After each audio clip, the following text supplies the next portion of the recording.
Voilà, je suis Gabriel Dib, le fondateur et président de Age Impulse.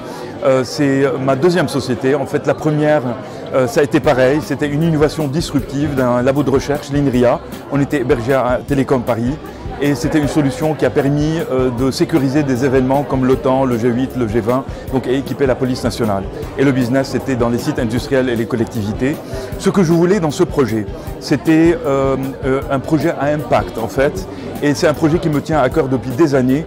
Et il y a donc au moment de la création, c'était un bon timing parce qu'il y avait l'espace numérique de santé, la feuille de route, donc le monde de la santé bougeait en France.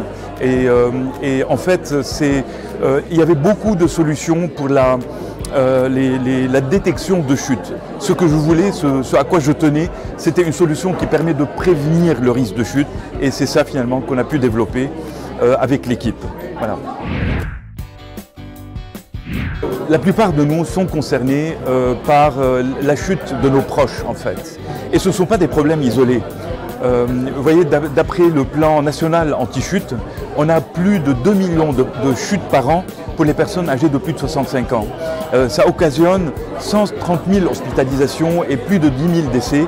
Et cela engendre en plus des coûts considérables pour la collectivité. C'est plus de 2 milliards d'euros par an. Voilà. Donc, Age Impulse, donc la société que j'ai créée, en fait répond à cet enjeu sociétal majeur en développant une solution toute simple. Vous voyez, c'est un peu le thermomètre de risque de chute. Donc on porte un capteur pendant quelques secondes, on marche avec 15 secondes, ça analyse des marqueurs de risque de chute. Ces marqueurs viennent alimenter un score qui est élaboré donc avec de l'intelligence artificielle et qui donne une indication de risque de chute. On a un risque faible, moyen ou élevé. C'est basé sur une étude prospective de plus de 2 ans sur 500 seniors et qui a fait l'objet de publications scientifiques. Voilà. Vous savez, la peur de la chute fait que les gens réduisent leur activité, sortent moins, ont moins de liens sociaux, ont moins une activité intellectuelle et ils rentrent dans un cercle vicieux qui provoque la chute. Donc en fait, le but de ce projet, c'est rassurer les personnes. Donc c'est un peu un thermomètre, leur dire bon, si vous avez un risque, vous n'avez pas de risque, tant mieux.